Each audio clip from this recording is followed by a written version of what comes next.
Welcome to the Assembling Inclusion podcast. On this show, we feature different programs, individuals, and initiatives focused on being more inclusive of individual needs. We invite you to learn right alongside us. If you want some additional resources or access to our courses, please visit our website or follow us on social media. But for right now, let's get right to the episode.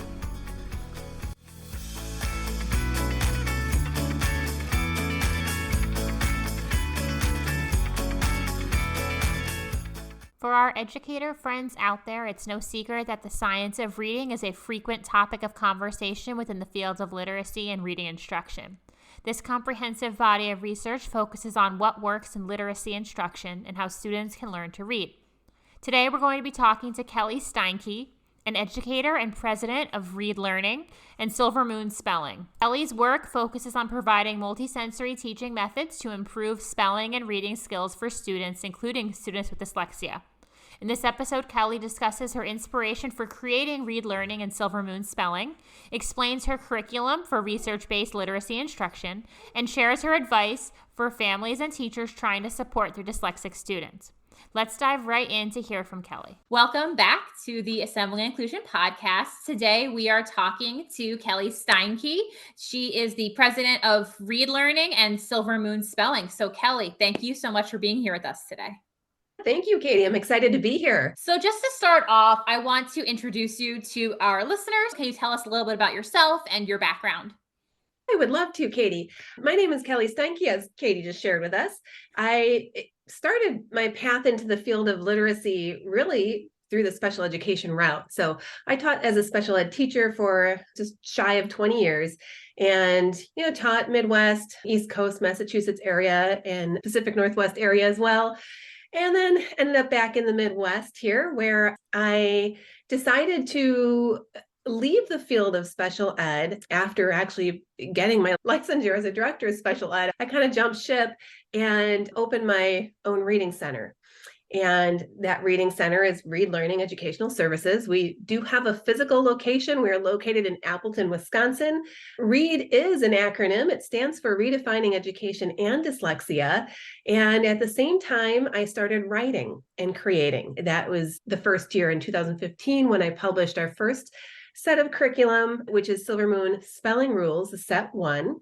In between there, I've filled various roles. I actually currently still teach at the University of Wisconsin-Oshkosh in the special ed department, and am a former board of directors member with the Wisconsin branch of the International Dyslexia Association and former president of that branch, and had other various roles as well in the literacy field. There's a little bit of a background so you kind of get a sense of where I'm coming from. And I appreciate your background because we have some similarities between both of our backgrounds. Our listeners know, because I say it all the time, I taught special ed for the first part of my career, and I taught in the reading intervention setting. So we have a lot in common. But just to dive in, I want to talk a little bit about your companies that you started. So I wanted to talk about Read Learning Services and Silver Moon Spelling. What was the inspiration behind starting your organization and your intervention curriculum specifically? That's a big question. A lot goes into that when you leave the career path you planned on having, really for the rest of your life. Really, it was my students and my own children, quite honestly. I have two daughters. They are twins, and they're both diagnosed with dyslexia. We've got some dysgraphia in there, dyscalculia, some ADHD, kind of a full mix of learning differences. And so right about the time my own children were going into kindergarten, I started learning about dyslexia. And the more I learned, the more I realized, this is getting kind of personal because this really sounds a lot like my own children. And maybe, just maybe, this is why we're having so many issues even at the kindergarten level already. We started having learning challenges even at 4K. And so from there, I started learning, started listening to podcasts, started taking trainings, getting certifications, and there really wasn't provided any of this type of training or type of information in my undergrad degree or my graduate level degree or, during the national board process. So it was like opening the door to a whole new world. And it was fascinating and wonderful, and learning Orton Gillingham-based strategies really turned the light bulb on for a lot of my students at school as well as, my own kids, was absolutely life changing. So I decided this is exactly what I want to do. I want to change lives. Take students who think they aren't able to read, they can't learn, they're not smart, they feel like they're just not accomplishing what their peers are able to do. There's nothing wrong with their intelligence, and really flip the script for them, essentially. That is what we do. We work with students at our reading center. We have online services as well as in-person services.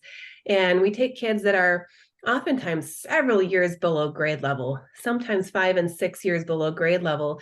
And within time-based intervention, they do make really amazing gains. And it's just so exciting to see because it does change their entire trajectory of their life. It is so impactful. I was trained in Orton Gillingham too when I was doing my reading intervention. I taught middle school, so I had them 6th, 7th, and 8th grade through the intervention. And like you said, to see those gains, it's amazing. The light bulb does go off for them too. Like, oh, I can do this. I just didn't have the training that I needed to be able to, and now I can. So it's really amazing to see the kind of progress that a student can make with these types of interventions. I will add to that, Katie, too. That's kind of my inspiration for starting the Reading Center. But the inspiration for starting the curriculum was really, I wanted to get tools in teachers' hands. I wanted other teachers to be able to experience kind of unlocking that door for their own students. Because in my comings and goings, teaching on 3 different parts of the country in several different schools, over a dozen different schools throughout the years, I didn't see really many teachers at all who had background in systematic and explicit spelling and reading instruction. It just isn't what's traditionally used. And I thought, how can we get this information in a teacher's hands so we can start changing lives in the public school system, in the private school system, without teachers needing their district to sponsor a massive PD? And so Silver Moon is, you use it out of the box. I mean, it's scripted, it has all the background you need, and it is a supplemental spelling program. And that is something that usually isn't controlled by school systems. So usually teachers can use really whatever they want for spelling. And through teaching spelling this way in an explicit and systematic approach, you're also going to be teaching reading. You really can't get away from that decoding piece when you're teaching the types of syllables and the syllabication process. And it's just the coolest thing to see this transformation, and students start to say, why wasn't I taught this sooner? This just makes so much more sense. So that's the story behind the curriculum. I appreciate the fact that your spelling material specifically, it's so easy for teachers to implement, because that was the struggle I think we always faced. Was my district did pay for me to get OG certified, but a lot of teachers didn't want to go through the full week training and plus the full year requirement of being certified. It was very expensive and time consuming. And so I appreciate the fact that you're creating these materials to give the teachers so they can implement them right away and start using them with their students. That's always appreciated, obviously, for teachers to be able to pick up and use something to actually help their students right away. I do want to talk about the science of reading specifically because you had mentioned that. Could you explain this body of research for our listeners who may be unfamiliar with it or might need just a quick refresher on what it is and what it means? The science of reading is a relatively new term. It was coined, I'm going to guess, maybe 5, 6 years ago. And it's not a specific program. The science of reading refers to a body of research. This research has kind of converged from all different fields: education, cognitive psychology, neuroscience. A lot of the sciences have studied how we as humans acquire reading and writing skills and spelling skills. And the science of reading really points towards what is best practice in terms of teaching reading in the classroom and what's really necessary to be included in that instruction. And that's a really brief nutshell of a definition, but that is what the science of reading is. It really is, a body of research that informs our instructional practices. Perfect. And that's something I think it has been a more recently coined term because I don't even remember hearing it. I graduated from my undergraduate program in 2015 and I don't think they even covered it or addressed it, at least not by name in that way. So specifically your intervention program and the research behind multisensory reading in general is merging together spelling patterns using mnemonics, multisensory techniques. I think model-led approaches were also used. Can you elaborate on these techniques and how they can improve learning for students? Yeah, I'm glad you asked that question because it's so important, especially when we're working with struggling learners. It's so important to know what to teach, but we also need to know how to teach it, right? So the strategies and the teaching methods we use are really of utmost importance. And you touched on just now in your question, the model lead test approach, or the I do, we do, you do approach is another way to put it. And that is really essential for our struggling readers and spellers and just learners in general. And that is a research-based, I guess I would call it a teaching method. We use this approach in Silver Moons. Each of our lesson plans are formatted in the same manner. They're very consistent. So students and teachers always know what to expect at step 1 and step 2 and step 3 and so on and so forth. But what we always start with is modeling. So when we introduce a new concept, we're always modeling that concept, showing the student exactly how it works, explicitly giving them the information that they need. So nothing is implied. It's not assumed that a student's going to learn what they need to learn. So that is the model part of the model lead test. In the lead portion, we're practicing with the students. So we're guiding them through word examples and non-word examples, etc. And in the test approach, or the you do part of the lesson plan, the student gets to practice on their own. And at that point, they better be pretty confident with what you taught them because you want them to be really successful. It's very explicit instruction, very systematic instruction. But some of the other learning tools that we have within Silver Moon are, for instance, the mnemonics, which are embedded within our Silver Moon spelling rules flashcards. Our flashcards are really, I guess I would liken them to direct instruction style flashcards. So what we've done is taken English language spelling rules and we've given them a name and a face. And the name for these rules is a mnemonic for the spelling pattern we're trying to get students to learn. So I'll give you an example of that. There is a spelling rule that teaches us that if a word has one vowel and it ends with an F, L, S, or Z, you double that final letter. And that rule we've called Sam loves fried zucchini. Okay, so Sam is the S, loves is the L, fried is the F, and zucchini is the Z. And gosh, this is where I wish the podcast was more of a vlog where you could see the image we've illustrated to portray this, because we've got this zebra frying up a pan of zucchini. And, the zebra, of course, is Sam, and the zucchini all has the double letters that you double on top of the zucchini slices. And in the steam rising up from the pan, we've got a single vowel rising up. And that's more hidden. Students have to look for that clue. And in fact, that leads into the fact that we do have hidden clues in all of our spelling rule cards. So not only are the rule names mnemonic based, but we also try to pull students in and really engage them in these pictures and images by having them look for hidden clues within these images. Oh, I love that. I could totally have seen my students enjoying the finding the hidden message within the image. That would have been great for my middle schoolers who needed those rules just as much as their elementary school counterparts. But I could see that engaging them a little bit more too. And then just having the visual in general is also so beneficial. I think it just makes it so much easier for the students to pick up and actually remember, apply, and then use too. It's supposed to serve as a memory trigger, that mnemonic device. Some people will kind of challenge this and they'll say, well, we know that we don't spell by memory. We don't learn to spell by memory anymore. That has been completely debunked. That is not how we spell. So aren't you doing the same thing by having students memorize these spelling rules? Well, no, really what's going on here is we hope for the student to be able to recall the concept through the image, through the mnemonic, and then through application of the rule. And they will remember the rules, maybe not verbatim, but they'll remember them for so long. And then after a while, the skills generalize. And as they learn more and more complex concepts, the earlier ones, they might not remember the name of that specific rule anymore. But guess what?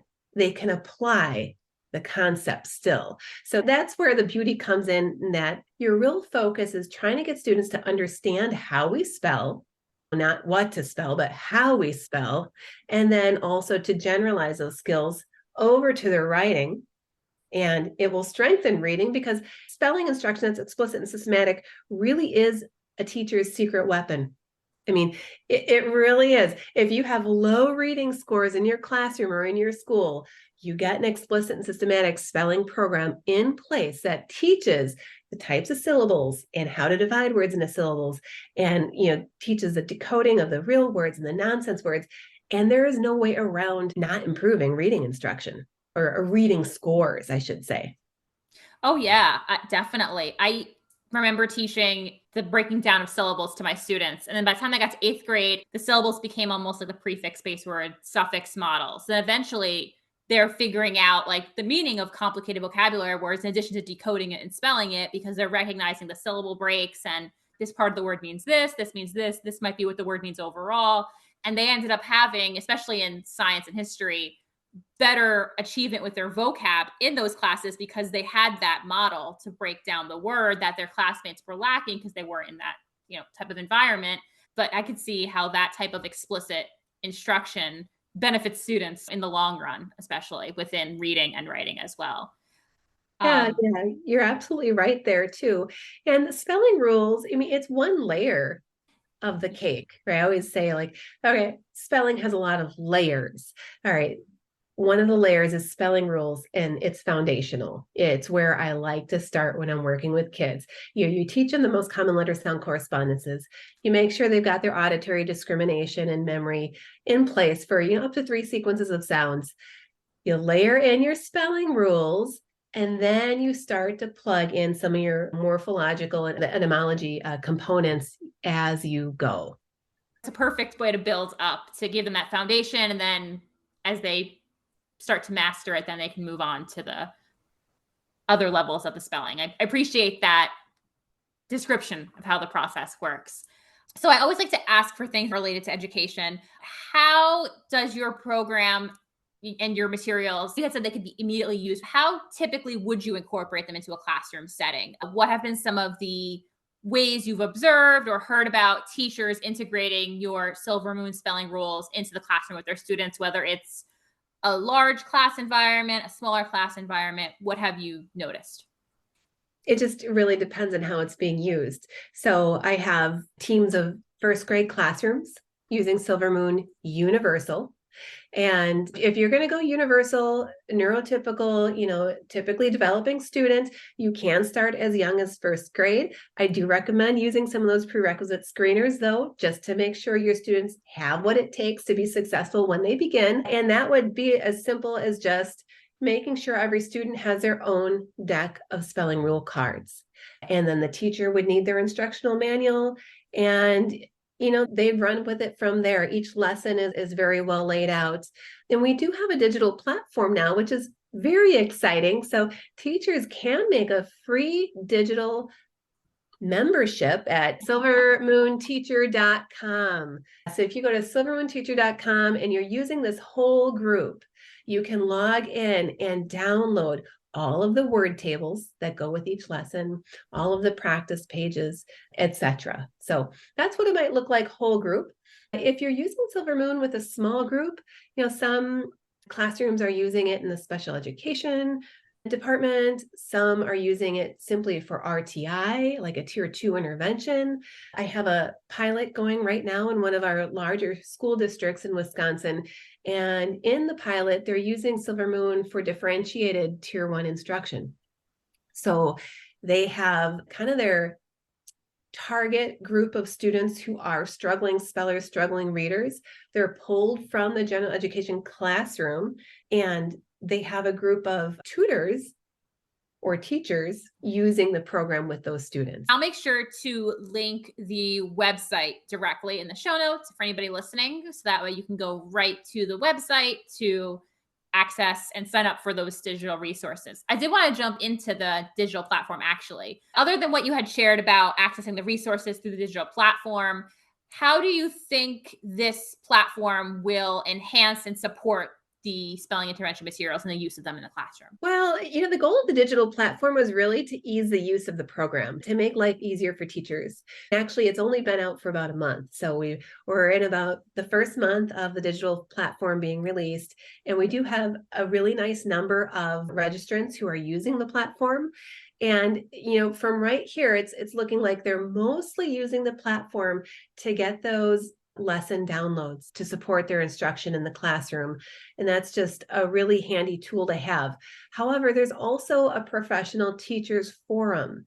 Now, I want to tell you, this is a brand new platform, 1 month old. So that forum, if you log in, please say hello. Please put out some questions, start generating some conversation, because the goal is to create a community with Silvermoon instructors. People who use Silvermoon, they love it. I get calls all the time. I just love your program. I love this concept. I love that it's flexible. I love that it's supplemental and I can just kind of plug it into my classroom instruction. We need to start getting conversations going in that forum, and it would be so exciting to start growing that. The other part of the digital platform is a paid version of that platform. So for a small fee of $4.99 a month, we do have a video tutorial series. So teachers will receive weekly or twice weekly emails, and those emails will take you through how to use the program from before you start all the way through. And much of those emails are supported with video tutorial and how-tos. Some teachers we find just, if this isn't in their wheelhouse, this type of instruction, and it's just really foreign to them, this type of teaching. And, sometimes that is the case. We found that some just need a little bit more help in forms of video. And that's great that you have that option, because I've moved into the teacher trainer sphere of things. So I've seen firsthand, like there's a lot of teachers who, if they're not comfortable with it, they want that extra support. It's hard to get the time to get out of the classroom to receive a formal training. So I appreciate that your membership includes the video training components. I think that's something a lot of teachers will probably benefit from. And I love the community forum aspect of it. That's something I was always looking for when I was doing multisensory reading. I was the only one doing it for a long time in my building, and trying to manage it was so stressful. So I would have appreciated a forum like that to be able to reach out and ask questions and connect with people around the world who are doing the exact same thing as me. Katie, my biggest weakness, I am the president of both companies, and we are a very small company. However, we do service schools throughout the United States, into Canada and Australia. And so, Silvermoon is gaining in popularity. However, my biggest weakness is really creating that visibility. So if you're listening to this podcast, find us on Facebook, find us online, and give us a shout out, share with your friends. We're not into take over, any other curriculum or replace other curriculums. Really, it's a supplemental tool, and it really just serve to enhance what you're already using in the classroom. And I know I said the website will be in the show notes. I will also link all of the socials as well, so that people can just go right from their phone. So make sure you check it out, everybody listening. So with your expertise and experience with, diagnostic and educational consultations, and also your experience as an educator for a number of years, what advice would you give to families who are trying to navigate the complexities of identifying and addressing learning disabilities and dyslexia for their children? That's a question I get a lot from people. Parents are hearing, my child is dyslexic, or they have a learning disability. What do I do about it? Pretty much. So what advice would you give to them? First, I would ask them what state they live in. Right. Because if this podcast is being heard nationwide, state legislation is different, and schools function a little bit differently in the field of literacy and dyslexia, depending on where you live. My company and I live currently in Wisconsin. And it's funny you asked this, because I just had a call yesterday from actually one of our county social workers. And she says she's working with a family. She found my business online, and she just needs some information to help this family figure out what's going on with their child's reading skills. And the school says, oh, go to your pediatrician, ask your pediatrician about dyslexia. The pediatrician says, oh, go to your school, ask your school about dyslexia. Can they do a screening? And you kind of get this back and forth kind of volley of this ball, and it never quite lands in a spot that helps. So she said, this family's caught between this back and forth. What do you recommend they do? It depends where you live. If you live in Wisconsin, there is no legislation that mandates screening for or testing for dyslexia in the school system. Now, our schools will test for an SLD in reading or writing, specific learning disability in reading or writing. However, that probably in most cases is not going to be specifically called dyslexia, because our teachers by and large really aren't trained to identify dyslexia yet, and hopefully they are, in the near future. So I always advocate that parents take matters into their own hands. Oftentimes parents think, well, okay, if I can only get my child into special ed, then there's our solution. They'll learn how to read, they'll learn how to write and spell, and everything will be fine. Well, that's not always the case, because if you qualify for special education, then what type of intervention and what type of programming are they using in that special education classroom? Because if they're using something that isn't research-based, it's not going to help. So, go through your insurance, medical insurance, find out if a private psychological evaluation is covered, and get one scheduled and figure out what the problem is. I always tell families and teachers, this is a three-legged stool we're dealing with here. A, we've got to identify what the problem is. B, we've got to find and locate appropriate intervention based on the science of reading and what that tells us about how students learn to read and write and spell. And then C, we need to support that student with accommodations. So if you can get those three pieces lined up, you're going to have a really solid plan in place. I think that's really good advice, because I experienced that even as an educator.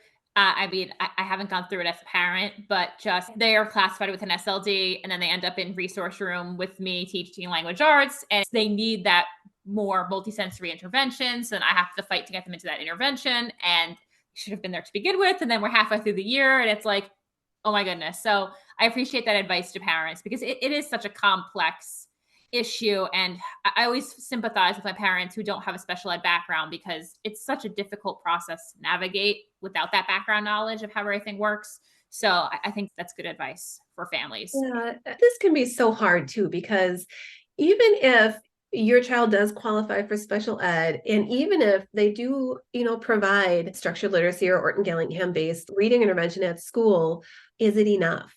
Right. And, depending on the severity of the dyslexia and the severity of struggles with memory and processing, sometimes it's not enough. And so if that is the case, I always advocate for parents to find private instruction.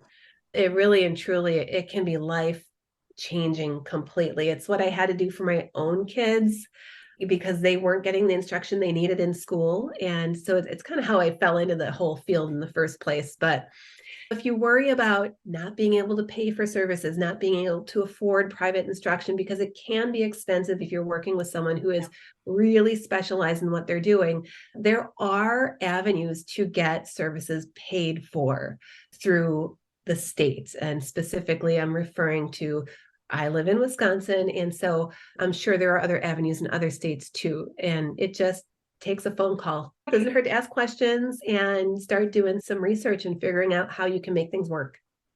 That's a good point, because that's something I've had to advocate for with families that I've worked with too, is, you need that outside of school support, because they need a little bit more, and it can be covered in a lot of circumstances. So I think that's a great point to, consider, because it is so expensive for the hour by hour for somebody who's really specialized. It is so pricey, but it's good to know that there are avenues so people can get what they need for their child.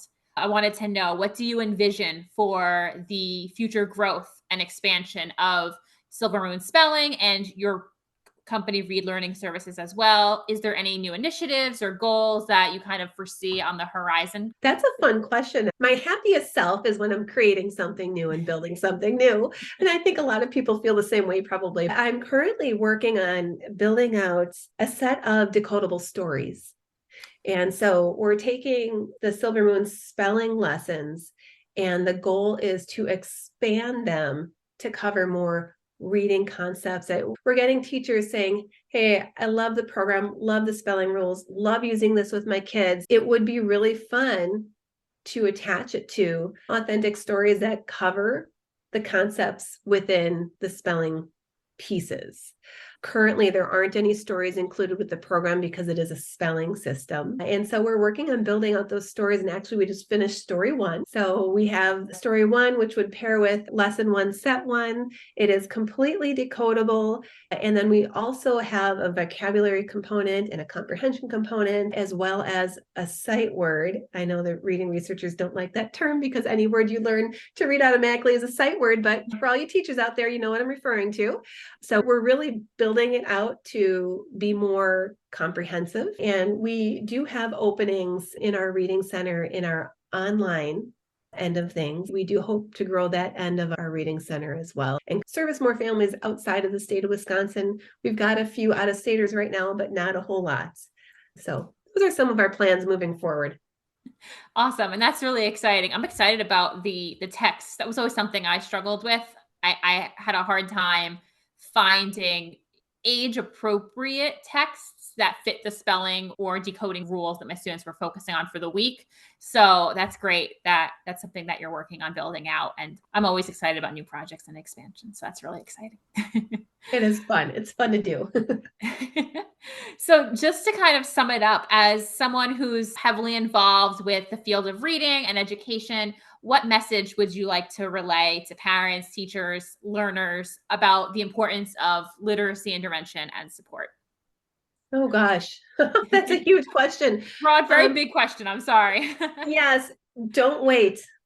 If you have the sense that there's just something not developing correctly, start doing some research, start asking your questions, and don't just take the response, they'll catch up. Because if I could put a quote on the wall at my reading center, the most commonly heard quote when I have new families coming in is, everyone said they thought they'd catch up eventually. And that just is not the case when you're working with a learning disability, unless you get some real specialized instruction and appropriate instruction. So I would say, don't wait too long to start looking into whether or not dyslexia might be the reason your child is struggling. Because if dyslexia, then we know what to use with the students. And you got to make sure what they're using at school is in line with what your child's needs are. The second message I want to convey is just the message of hope, right? Because a lot of families do come in and we get a lot of tears, and I've got a tissue box right on my desk when I'm meeting with families, because the moms, the dads, it's an emotional thing, when you're trying to help your child, and it takes an emotional toll on the child and the parents, because this gets me all like teary, but they don't know why. And the child's smart. You can tell they're smart, but yet when you look at their skills on paper, it's just not adding up.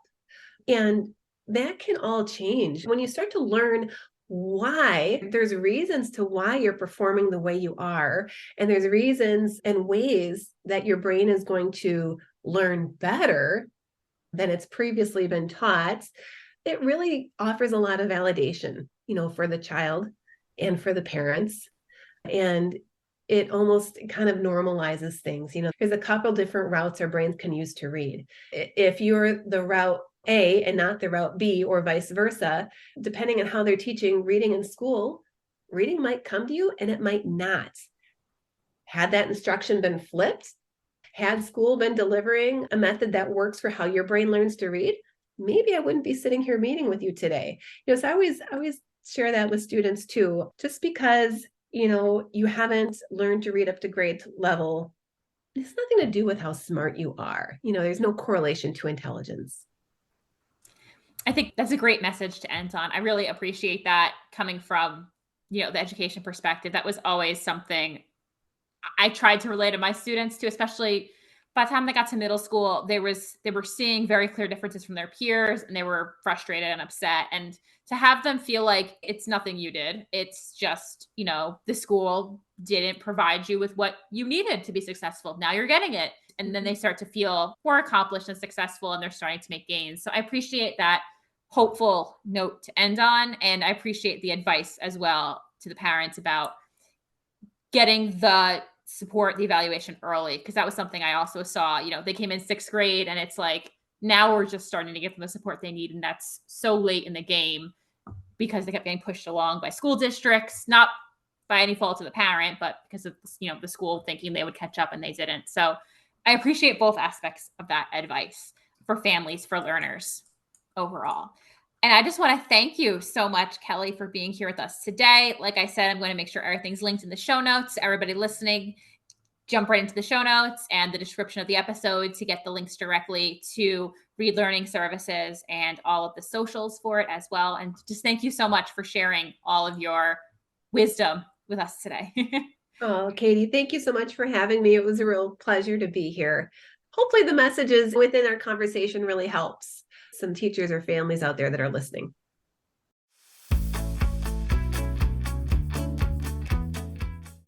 Thanks for listening to this episode of the Assembling Inclusion podcast. I hope the information in this episode taught you something new, gave you a new idea, or showcased a new perspective. If you liked the episode, feel free to leave us a review or comment. If you have a recommendation for an individual or an organization who would make a great guest, you can message us or send us an email at assemblinginclusion@gmail.com. See you next time.